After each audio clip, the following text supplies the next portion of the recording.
Hello? Okay.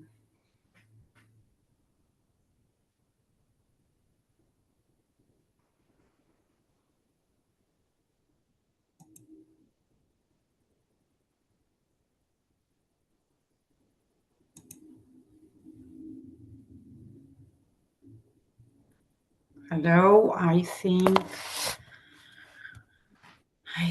everything is going okay. Can you see me? Yes. And you can hear me apparently. Okay, I'm still waiting for people to connect. We have approximately 10 participants. Hmm.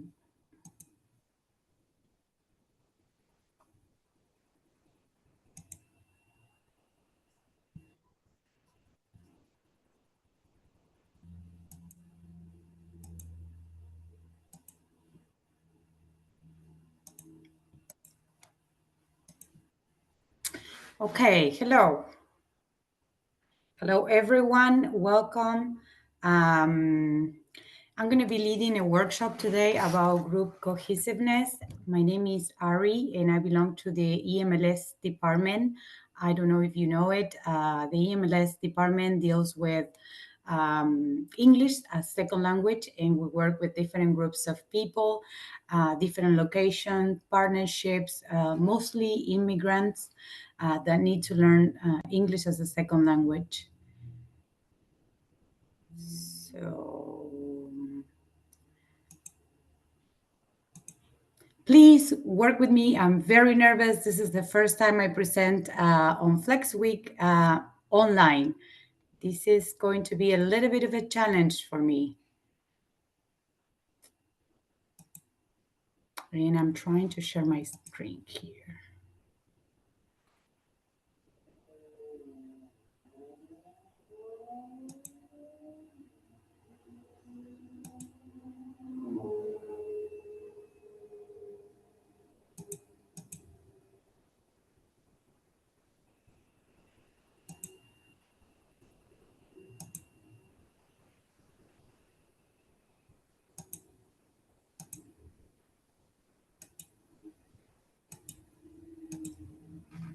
Okay, everyone can see the screen?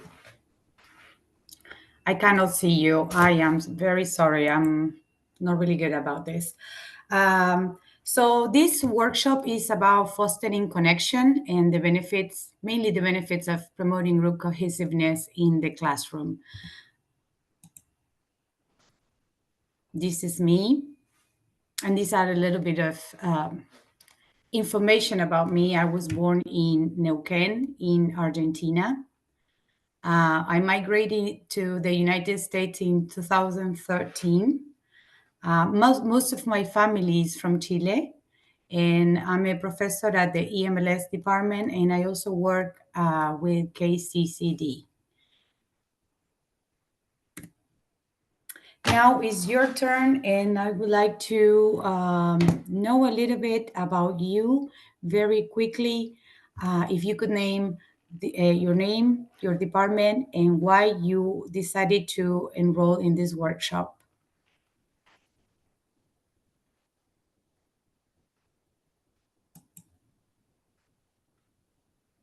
We going off a roster or just individual?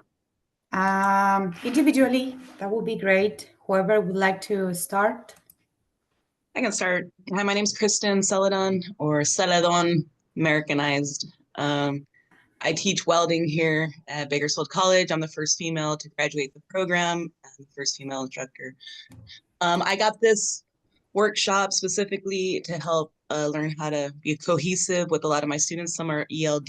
I'm noticing that could possibly be a language barrier in teaching welding. So I think this would be a great opportunity for me to learn a little bit more. Thank you, Kristen. Can you repeat again what subject you teach? I teach welding, Welding. industrial technology. Yeah. Great. Anybody else would like to have a turn?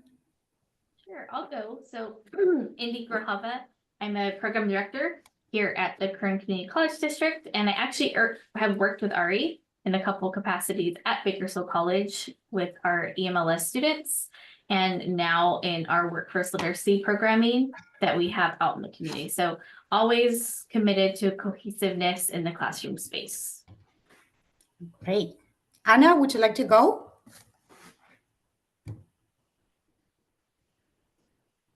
Anna Plett. In the chat, Anna was saying that her microphone isn't working. Oh, okay. Well, makes me feel good that I'm not the only one like having to deal with issues. Anybody else that would like to have a turn? Since I'm on the mic right now, I'll just keep going. My name's Sam Moyle. I'm in, house clothes right now. So here I am. I teach English, and I actually have a graduate certificate in TESOL, and I taught abroad and did a lot of years with ESL, TESOL before going over to English and everything. But anything I can do to build up classroom community and cohesiveness and foster that sort of environment. So that's why I'm here. Thank you very much. Laura, would you like to go? Sure. Hopefully my mic works. I just got back to my office and my computer didn't want to turn on for me. So I'm using my laptop. It's kind of doesn't always work. Anyways, I teach nutrition and I'm always looking for ways to inspire students and to be more participatory in the classroom. So that's what I'm here for. Thank you very much. Anybody else? I can go. Sorry, I'm really sick. Okay. I'm hoping that I kick this before classes start. But my name is Stacy. I'm from the biology department and I teach biology and microbiology. And in our classroom settings, like during lab time, it's very personal. I feel like I try to make our labs very much feel like a study group as well. And I've learned that when everyone's on the same page and everyone talks to each other, the learning environment is just that outcome is just better for students. So I was hoping that maybe I could learn more about having everybody on the same page and how to foster that type of environment so that students enjoy class more and work better together. Thank you. I'll go. Sarah? Hi. Hi, Ari. I see it. I think I saw at least one or two familiar faces. So I teach communication for BC, and this coming semester I'm teaching nothing but public speaking, but last semester I taught small group communication, and although it was rewarding, there was definitely some challenges trying to get the students to connect not only with me, but with each other. So I am taking this class because I'm always looking for new ideas on how to foster that connection in the classroom. Thank you very much. Anybody else? Yes, I can go. Good morning, everyone. My name is Good Juan morning. Manzano. I teach out of the business department. I teach Intro to Business, Personal Finance, and Comp P5, which is Intro to Office 365. And the reason why I'm taking this course is because I've been asked if I was interested in teaching some Spanish, a cohort of Spanish-speaking students. So I want to find a way to create, like everyone else has said, that cohesiveness and making it feel a bit more welcomed, I guess. So that is the reason why I'm taking this here. Thank you. Thank you for sharing. I don't want to force anybody that does not want to introduce themselves. I know that online also gives you this, I don't know, kind of control to remain enigmatic and just, but it would be great if we can all introduce each other. Okay, with that said, and nobody else, thank you very much for sharing a little bit of yourself. So one thing that I found that we all have in common, apart from being instructors, is like we all care about group cohesiveness, which, believe it or not, some people don't think it's a big deal. And I totally understand. It's the start of the semester, and we have to, as instructors, we have so many things to deal with, like syllabi creation and deadlines and this and that. And sometimes it should not be this way, but sometimes the last thing that we have in our minds when creating syllabi is group cohesiveness and how to do in order to create these connectedness among our students. I am no expert in the field. I do read a lot about this. I've been intrigued about group cohesiveness for years because to me, it works. It can work in favor or against you. So therefore, this whole project, I'm going to call it, it was more like an action research, came out as the result of conflict. So back in 2023, 2023, I started teaching at Madison Place. Adult Services partnered up with self-help enterprises. I think it's Indy can help me more because Indy was part of that program. I got a group of students in which I will have to go to their location, which is an apartment complex for low-income families. And I was supposed to teach English, basic English, beginner level. And, at that point, my only concern is like, how am I going to teach this? How can I make this I don't know, easygoing and to provide tools for them to learn. And it was all about the subject that I was teaching, and it was all about the learning. Now, I showed up into this location, and I had probably around 18 to 20 students. With the passing of time, some of the students stopped showing up. So I ended up with a group of probably from 20 to 15. And the numbers keep dropping. So I was getting really concerned. Not only that, but also every time I would teach, I would, present the topic of the day. I would ask for participation. No one would be willing to participate. No one wanted to even utter a word. And I'm thinking, is this a language barrier? What's going on? It was always there. These students, that was not the only social space that they share. They were neighbors. And as neighbors, they had conflicts, and they've been neighbors for some of them 10, 15, 20 years. And so 20 years is a lot of time for you to have either a friendly relationship with your neighbors or a bad one. And in this case, this was a really bad one. So I don't know, I was demotivated. I was feeling like I wasn't good enough. I was even thinking about quitting because my classroom, my classes were leading nowhere. So I felt defeated as an instructor. So I started carrying out more research. I wanted to know more about these students, which they were not willing to share. They just did not want to share almost anything. And then I understood, if you have conflict and if you are constantly thinking that that other person that outside from the classroom, they were not willing to participate, mainly because they were afraid, they were anxious, because they will, in a classroom, when you answer when you answer the teacher, when you participate, when you have questions, you set yourself in a position in which you're vulnerable, and they did not want to show vulnerability. So with that said, I started to work with different techniques that were under my control as an instructor, because we do not have control over all the factors and all the things that go that things that go on in the classroom environment on every class.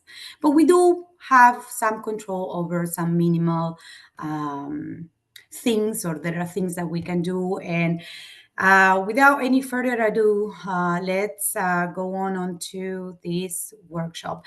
By the way, showing vulnerability and all that, it is Monday, people, is the 13th. I was struggling with connecting to this Zoom link. I'm not really good with technology, so I am more than nervous, and I am setting myself in this position of vulnerability. So please work with me and be kind and help me out here. So everything is going fine so far. Everybody understand? I will take that as a yes. So once again, let me share with you. So, okay, these two authors, Ornay and Malderez, they talk about group processes as a fundamental factor in most learning contexts, and they can make all the difference when it comes to successful learning experiences. This workshop, I am mainly going to explore, I would like to explore the concept of group cohesiveness, the benefits and the different techniques that we can use to foster this connection among students. One of my favorite authors that I would like to introduce to you, and let me do this very quickly. I don't know if you've ever heard about Stephen Krashen. If you have, I remember someone introducing themselves is in the ESL department. Stephen Krashen, in the 80s, he developed this theory about the affective filter hypothesis for second language learning. I mainly believe that this can be applied to all of the subject if we take it as the emotional factor that takes place into our classroom. Basically, Krashen, this is basically what he proposed. When we are in a classroom learning environment, certain emotions are going to play a fundamental role as students. So if these emotional factors like anxiety, fear, embarrassment are high, these will create some sort of a wall called what he called the mental block that will not allow comprehensible input or knowledge in a way to pass through to the brain. So basically, if all these negative emotions that we already know of, fear, embarrassment, anxiety, nervousness, are happening while being part of a class, it doesn't matter how good the instructor is, knowledge will not be able to be obtained or stay in the brain for long period of time. So with that said, the implications about this theory is that we need to lower the affective filter. We need to promote a setting in which good emotions like feeling safe and valued are happening in the classroom. It sounds very easy, but it can be hard. So, okay. So group cohesion in psychological terms is the degree to which a group members are drawn to the group and its goal. It can include feelings of trust, pride, task commitment, and interpersonal liking. But most of all, I think like that most important thing is to build trust among the group, which again, it can be very difficult to accomplish if these members, they share other social environments of conflict, like this particular group that I was telling you about. Factors that can influence group cohesion: share goals, similar beliefs, how often the group interacts, the level of perceived threat or competition, the group size, and of course the modality of the class. So when a class is face-to-face versus online, well, we are going, I don't know, online classes can be very challenging to promote this connectedness because it's already so, I don't know, at least it feels to me there is some sort of disconnection. How often the group interacts? This third characteristic. This is in our control. The instructor has a lot of control over this characteristic. Characteristic of a cohesive group. I can share this with you after the workshop is over. Share value. I would like to focus on this one, the mutual support. When members respect, trust, and support each other, this is when we can actually create this cohesiveness that is so important in our when learning, the sense of belonging. Group cohesiveness benefits. Well, research highlights that classroom with high levels of group cohesion demonstrates better outcomes and improve emotional skill among students. So academic performance will be better in cohesive groups. Cohesion creates an environment where students feel safe to express their thoughts, ask questions, and share experiences. This sense of belonging is particularly crucial for students from diverse cultural or linguistic backgrounds, and as it fosters inclusivity and reduces feelings of isolation. Well, remember when I told you about my experience at this particular group? I have encountered other groups. Right now, I'm working at another company in which, again, I go teach English to a group of workers. And these workers also experience a social environment outside from my class, which is their work environment. And they've also been sharing that environment for 10, 15, 20 years. So, of course, there's been levels of conflict there. So, what can we do to foster this sense of belonging and trying to make them feel more comfortable to ask questions and even to make mistakes? Number 3, another benefit is increased engagement and motivation. And this is good for us instructor because it just makes our task easier. And of course, reduce bullying and behavioral issues. Strategies. Before I go on, I would like to have input from you because I always feel like anybody would like to ask something, share. Have you ever been in a group in which they just don't talk? They are just scared to communicate, to ask questions. Have you ever had any experience like that? We're just 10, so I think it would be beneficial for all of us.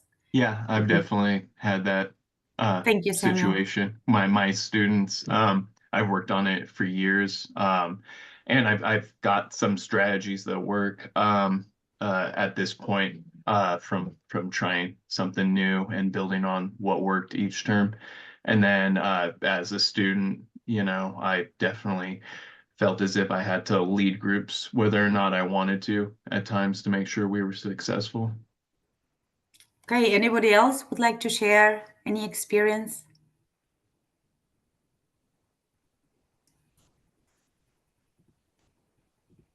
I've definitely had some of those experiences. Before I Thank started you. teaching at BC, I worked for a major insurance company. So over the years, I was on various groups or projects in a group, but it is very different, I think, to try to encourage that with students who, in large part, are right out of high school, because you're breaking down the barriers that they have built to preserve right? Feelings that they want to preserve. So I think a big part of any, regardless of what subject you teach, is trying to build, like you said, that trust and that connection and the mutual respect. So, I mean, at this point, the things that I have tried that have been successful are the very low stakes activities in my group communication class. I even had them building puzzles in small groups and, having two people in a group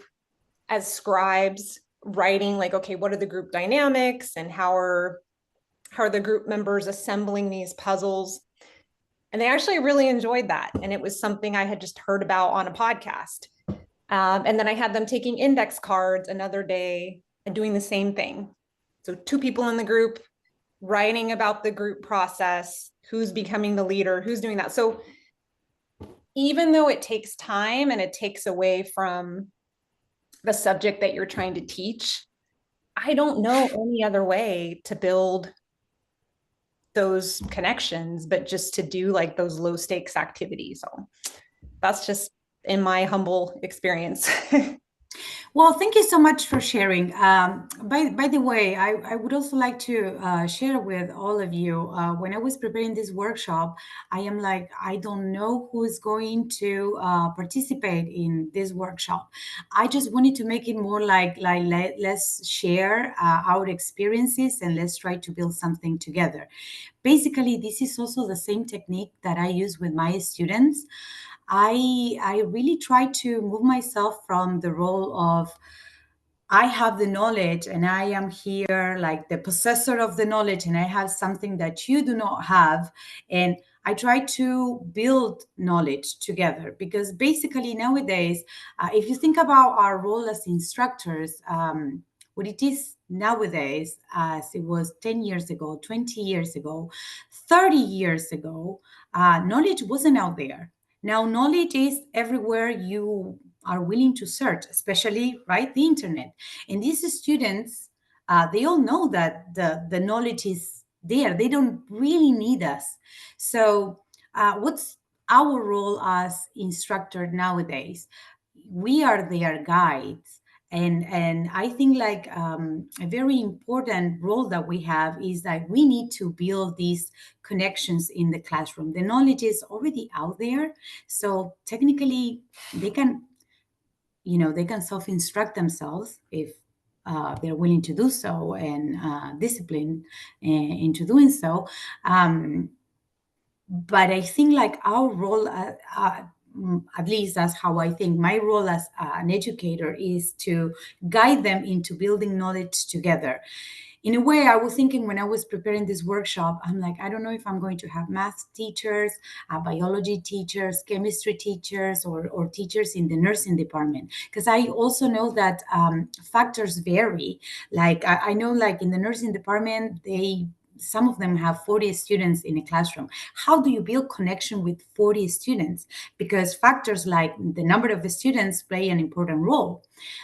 Usually my groups of students are 25, some of them has been 12 students, and in a way that's easier.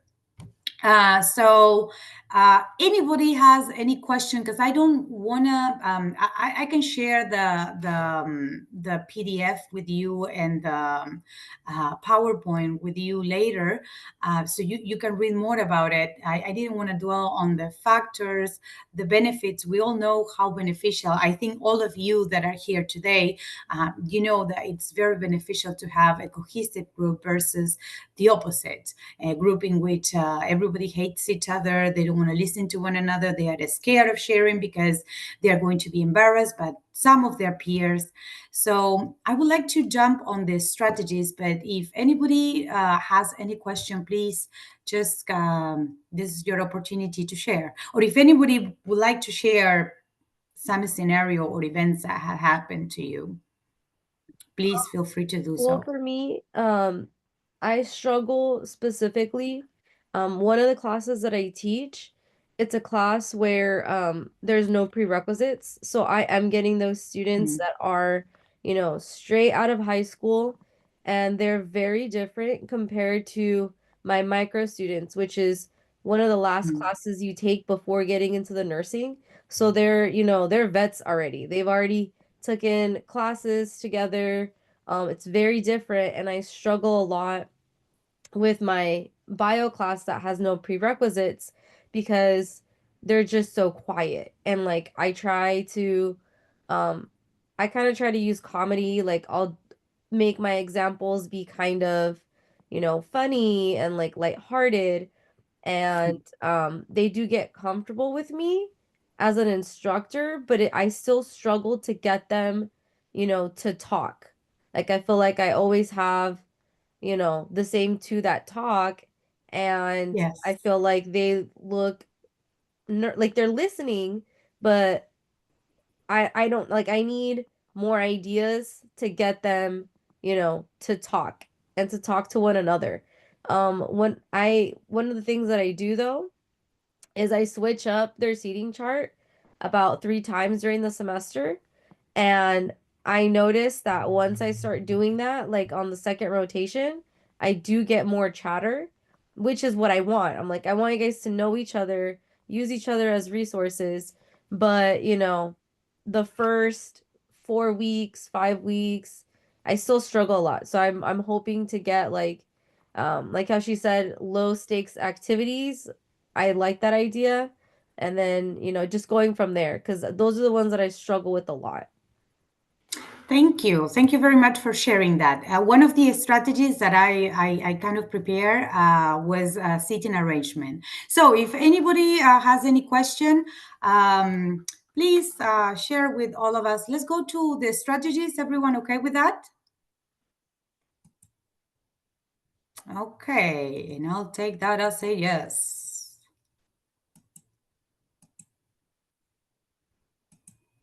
So I'm sorry, people, it's Monday and I'm not really good with technology. I'm sorry. When Ari, I think you hit it right on earlier. We said online is hard, right? It's a difficult platform for all of us. I personally, I hesitate to interject because I usually am the one with the delay. So I can appreciate you mentioning that. Thank you. So I'm sharing my screen. Please unmute your microphones so you can guide me if you are seeing everything and according to my screen, you are all seeing what I'm seeing. Am I seeing right? what, yeah, I see everything. You're doing great. Thank you. Thank you so much. I need that. I'm like, when you present, I don't know if this just is particular to me, but whenever I'm presenting, I get super nervous. And my voice in Spanish happens to be my mother tongue. It's like, you suck, you're doing it wrong. So, okay, strategies for building group cohesiveness. And this is very important, even though when you might feel defeated or demotivated, because we all have those days, right? We educators play a pivotal role in fostering group cohesiveness. We don't have control over everybody, but we can do little things that will definitely help. So, first strategy, provide situations to encourage getting to know each other. And I included this one, icebreaker activities. Start the school year with activities that encourage students to learn about one another and establish common ground. So basically, the first step to sum up all this, the first step to promote group cohesiveness is getting to know each other. Everyone, I think, feels vulnerable the first day of the semester, the first day of the class. Especially, I think it was Stacy that was the one that was sharing her conflicts in the classroom, especially with teenagers. I mean, when I remember being a teenager, I don't want to go back there. I remember being like, my self-esteem was so low, and you're scared of everybody who you care too much about what everybody thinks about you. So I can definitely understand why students don't want to share anything. So, and that's usually is a challenge until it will take time. But we need to provide those situations for them to get to know each other. Once they find that one common factor, that it could be, like for us, it could be irrelevant, but to them, it means the world. Anyways, that's when we start building group cohesiveness. Icebreaker activities. I would really love if you could share if you have icebreaker activities that you typically use. I use this one called Two Truths and One Lie. I don't know if you're familiar with it, but again, if you have 40 students, this will take you a long time. You can find variants of it, and it's like share one truth and one lie. I usually go first. I include myself in the group. Basically, the first day is like, I want to get to know about you as much as you want to know about me, because they are all curious about their teacher, their instructor in general. So I usually play Two Truths and One Lie. If you're not familiar with this game, you have to provide 3 sentences about you that you want to share with the rest of the class. You gotta be clear about that. That they need to know that they are going to be sharing with all of their classmates. In the first slide, when I was introducing myself, basically those are the 3 truths that I say about myself, and they have to pinpoint which one is a lie. Each sentence that I provide about myself, like I am from Argentina, says a lot about who I am and my identity, and part of my identity that I actually want to share with them.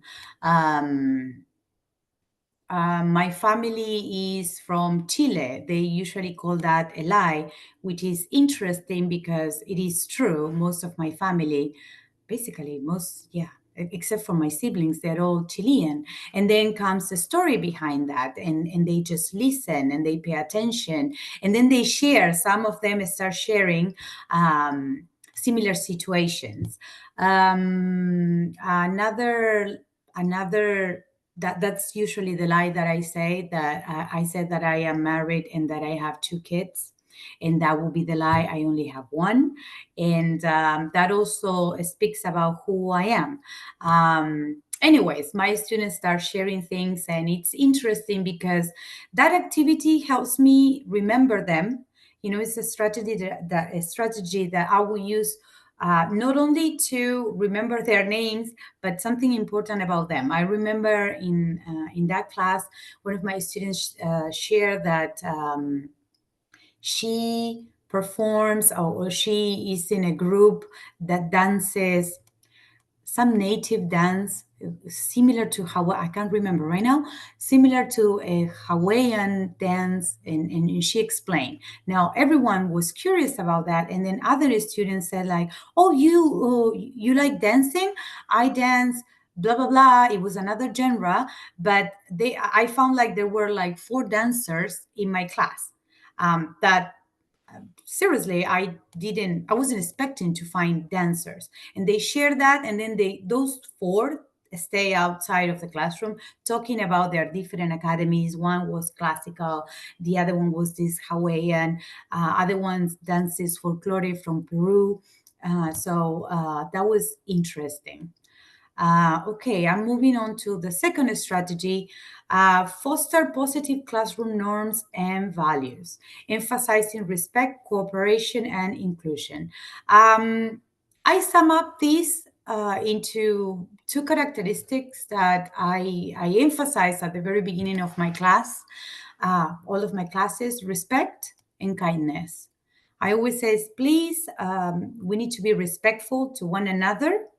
I include myself in the group. I will always be respectful to you, and if I ever happen to hurt your feelings, say something that bothers you, please talk to me, because I respect you. Not because they are my students. I feel like they know they are in a different respect scale from me. I feel like we're all the same. I try to make that clear. And then kindness is the way we tell each other things. We are always, I encourage them to use their voice, but with kindness. And that is also part of mutual respect. I also do state at the very beginning of my classes that I do not tolerate disrespectful behavior towards me or their peers. And the first class they are scared about that, but then they realize what I mean, and I think that sets the basis of a positive classroom atmosphere, and later on, a cohesive one. Number 3, foster authentic relationships. Some ways to foster authentic relationships, not just a relationship, but authentic ones, include active listening, fully engaging with the other person, and showing vulnerability. I didn't think much of that until when you reveal, as the instructor, where to go with this? I feel like we ask students to do things, but if we don't lead by example, our word means nothing. What we ask from them means nothing. So I feel like when we reveal our true selves as an instructor, our flaws, being genuine with them.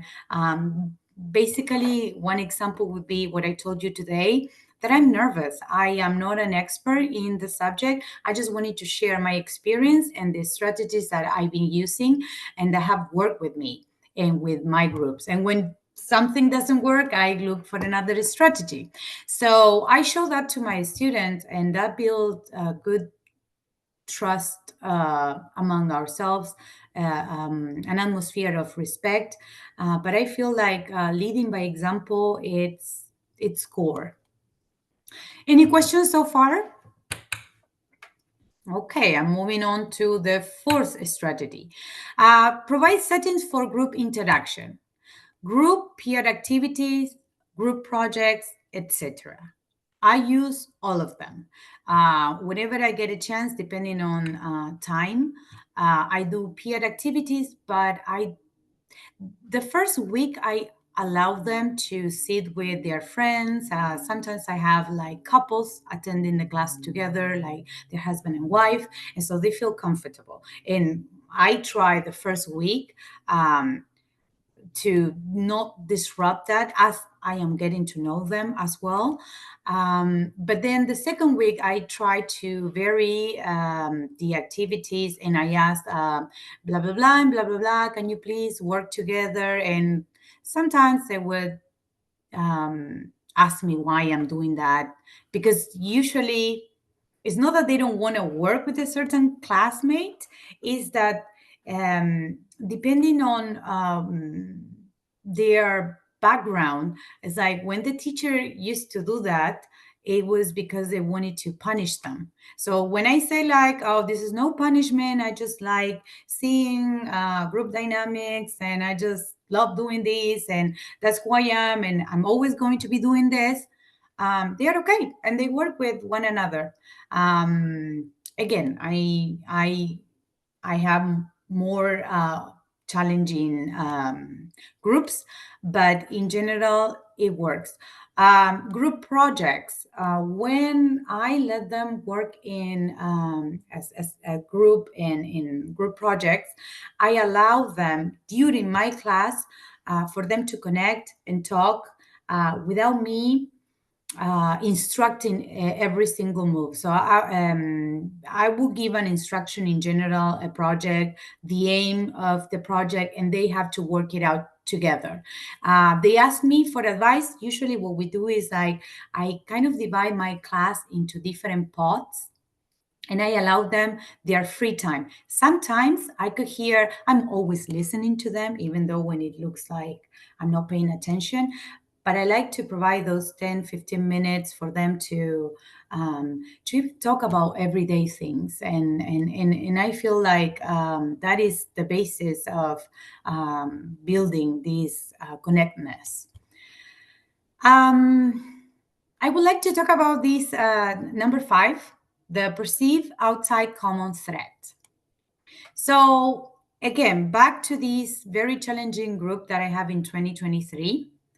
I tried different techniques. So first of all, they were all immigrants. So am I. So I'm like, we were talking about that, and sometimes I would choose to group them according to their nationality, thinking like, oh, this group, all of them are Mexican, so they are from Mexico. Let me group them together.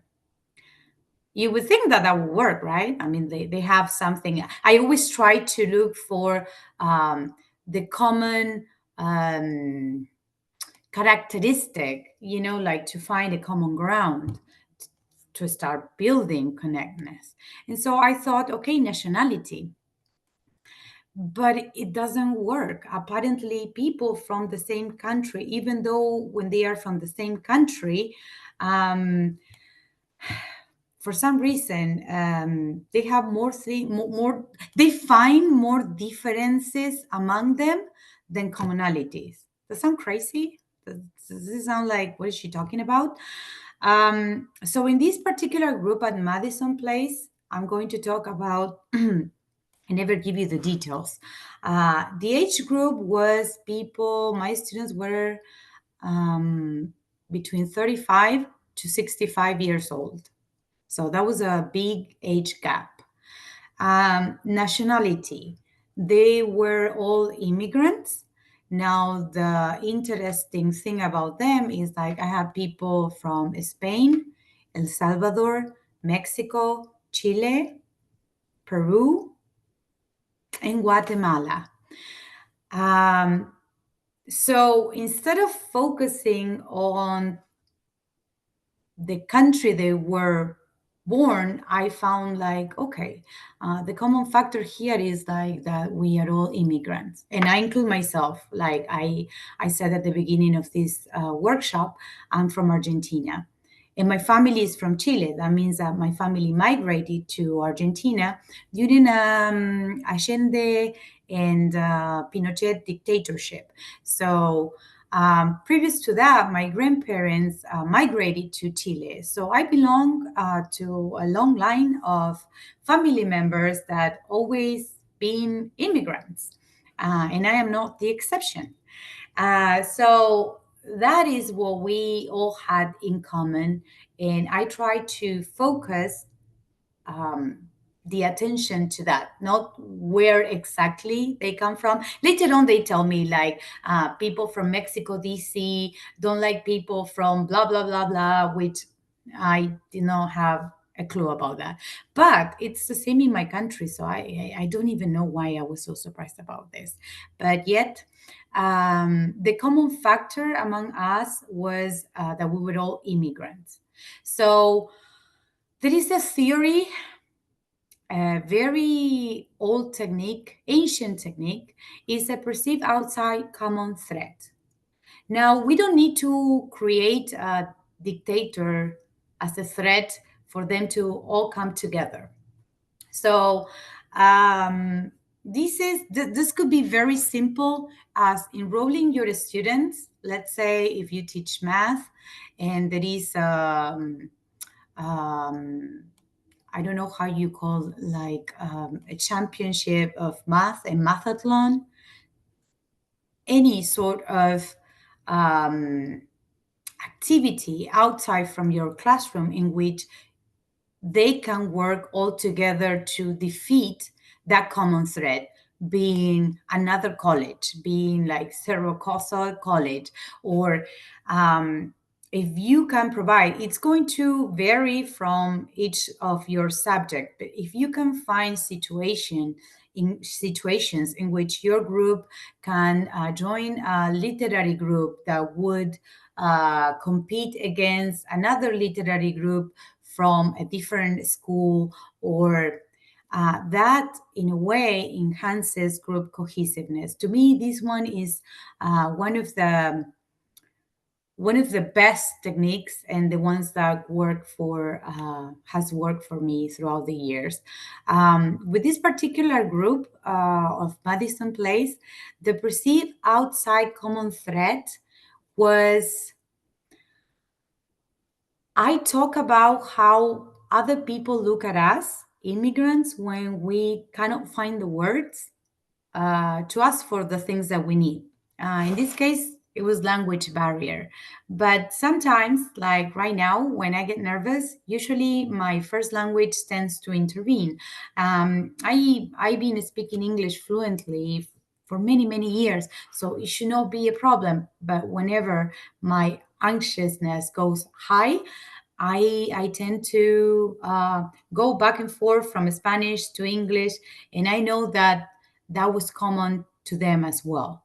So everybody shared that day that that's how they feel, that even though when they know a little bit of English, they get nervous, they blank out, words won't come out. Some of them were more anxious than others, and we starting pinpointing the common thread of anxiousness every time they needed to communicate, and we started finding like a common ground that um, they felt like they all felt that way. Another external threat could be the teacher. What else? Does it make sense what I'm saying? And am I being sufficiently clear? If I am not, please just um, unmute your microphones and share with me if you have any questions. So I'm going to read, when facing an external threat, a behavior of cooperation and solidarity within a group becomes the most advantageous strategies, persistent over time because individuals who cooperate with the group are more likely to survive and reproduce compared to those who act selfishly. Now, something really important about a common thread, finding a common thread, to me, finding a situation in which they compete. You can even make them compete inside of your classroom, like creating two groups and whoever works as a team better than the other. But I usually don't like that technique because unless you mingle the groups the next time you do it, I like making them work as one against something else, like another group. I did not encourage this, but I have a particular group in which they always felt like they were in competition for the love, in a way, of the teacher against another group. I have a group A and a group B, and they were always trying to compete as a group to be the better group, which is interesting because I never mentioned anything about that. I never encouraged that type of rivalry. But yet it worked because they were working together to get the best results at test, participation in class. In every class, they would end up saying, and these were adults, by the way, every time they would say, like, we're better than the other group, aren't we? Because we participate, we do. So anyways, it worked. I didn't encourage that. They did it on their own, but hey, I will take that as a win. Okay. Changing seating arrangement. I think one of you mentioned before. You can have a lot of control over this, and there are different seating arrangement that will help foster this cohesion. This is called the U horseshoe because that's how it looks as a U, as a horseshoe. Benefits of this. And now I would like to listen to you. I feel I've been doing all the talking. Why do you think these would be a better choice in your classroom to foster this connectedness? Anybody? I invite you to unmute your phones and to share your opinions.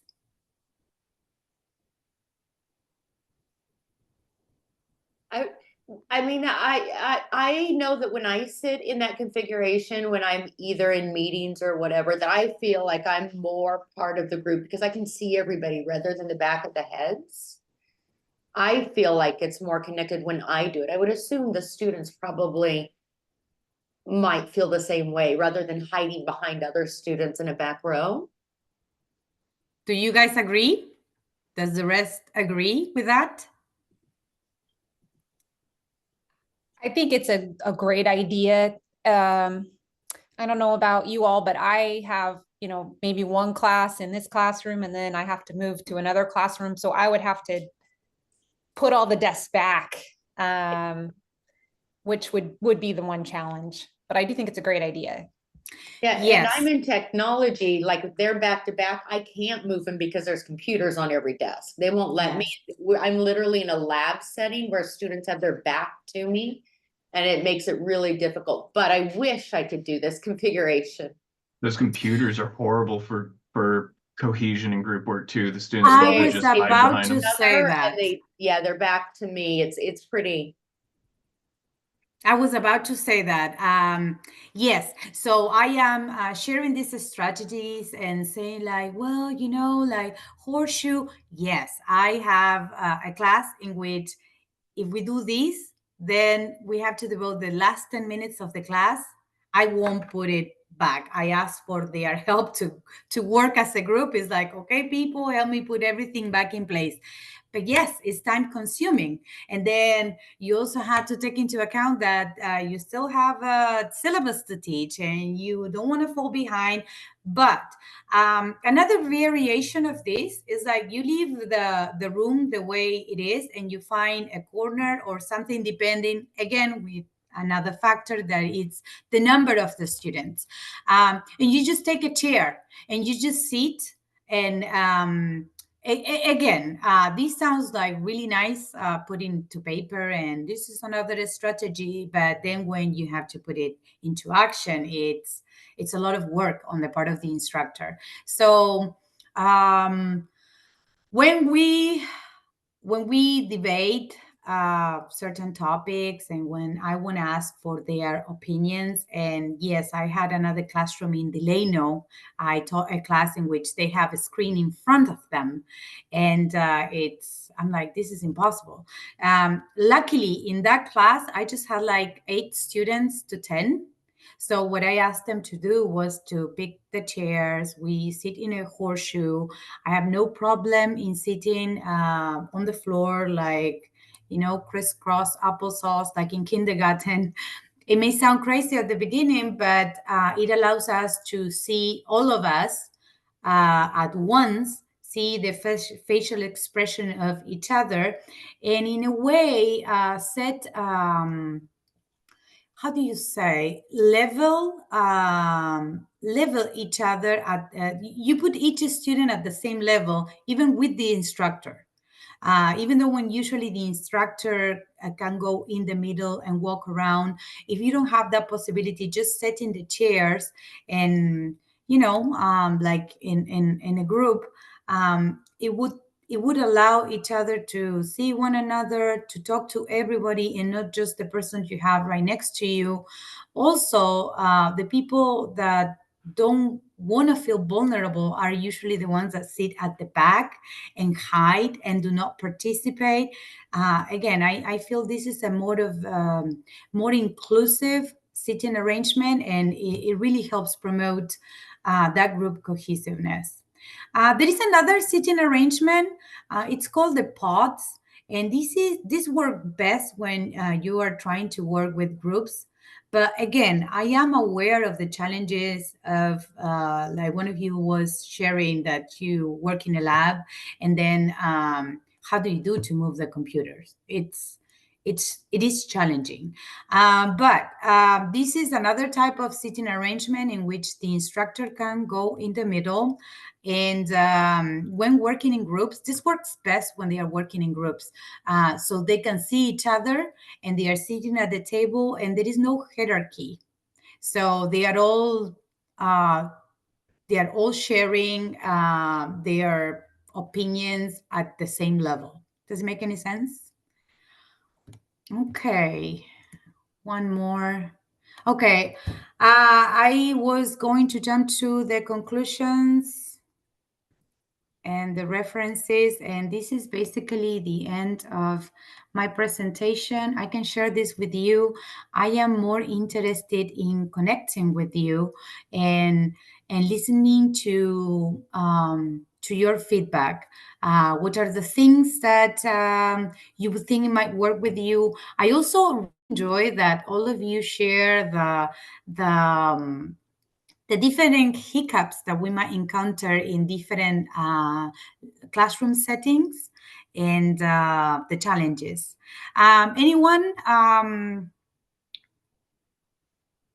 Oh, it's 12:30. Okay, so that's the end of the presentation. I don't know how to get your information. Hopefully, your emails are somewhere I can share the presentation. So I would love to share the presentation with you. This is basically the end of the workshop. I'm already exceeding my time. Would you like to say something, Tina? Any questions? Anybody? Okay, class dismissed. I really hope this helps you guys. And yeah. Thank you. Thank you. Thank Great job. you. Thank Thank you. you. Bye.